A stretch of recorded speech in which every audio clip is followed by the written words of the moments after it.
विलोपन विधि के लिए हम क्या करते हैं, या प्रश्न में दो समीकरण दिए होते हैं, तो उसमें पहले समीकरण को पहला मानते हैं और दूसरे को दूसरा। आप क्या करते हैं, पहले में से दूसरा घटाते हैं समीकरण, या दूसरे में से पहला घटाते हैं।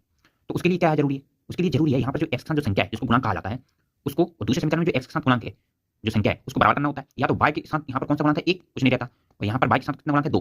तो इनको बराबर करना होता है। तो किसी एक चर के गुणांक को बराबर करते हैं। देखो यहाँ पर लिखा है मैंने, सबसे पहले विलोपन विधि के लिए दिए गए समीकरणों में x या y किसी एक चर का गुणांक बराबर करते हैं। अब हम कौन से चर का गुणांक बराबर करते हैं जो आसान हो। देखो यहाँ पर आसान क्या लग रहा है, यदि पहले समीकरण में दो का गुणा कर दें, इसमें मल्टीप्लाई दो का कर दें, तो देखो यहाँ पर 2y हो जाएगा और यहाँ पर 2y है, तो आसान हो जाएगा ये। तो बस, और फिर पहले में समीकरण एक में से दो को हटा देंगे, बस यही करना है। तो यहाँ हम लिख लेते हैं, यहाँ हल कर रहे हैं तो हल लिखेंगे, हल समीकरण, समीकरण एक में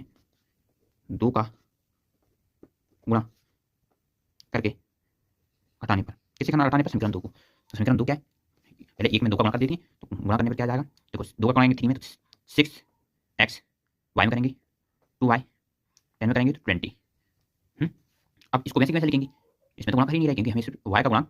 चाहिए थी समान, क्योंकि हो गया, इसको वैसे के वैसा लिख लेंगे। अब हम घटाएंगे तो देखो यहाँ चिन्ह किसका जाएगा, माइनस का, ये किसका हो जाएगा, समीकरण दो को हटा रहे हैं माइनस का, और ये भी माइनस का, तो 6 में से दो हटाएंगे तो 4x आएगा, और ये कैंसिल हो जाएगा, तो कितना बचेगा यहाँ पर 8। तो x का मान कितना आ गया, 2। अब जो एक जो मान आता है, अब विलुप्त पद कौन सा हुआ, y, उसके लिए इस x के मान को समीकरण एक में या दो में रख दें, तो समीकरण एक में रखते हैं, यहाँ पर लिख लेते हैं x की इस मान को समीकरण इसमें एक में रखने पर तो क्या करेंगे, जैसे हम इसको मान को रखेंगे वैसे ही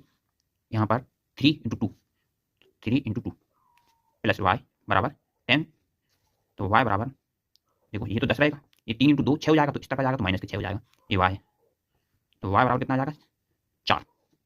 बस विलोपन विधि में यही निकालते रहते हैं, x और y के जो मान आते हैं ना उसको ही अपन हल कहते हैं। तो x का मान क्या आ गया, अतः यहाँ लिख सकते हैं हम, अतः x बराबर 2 और y का मान क्या आ गया 4, y का मान 4 आ गया, यही उत्तर है हमारा।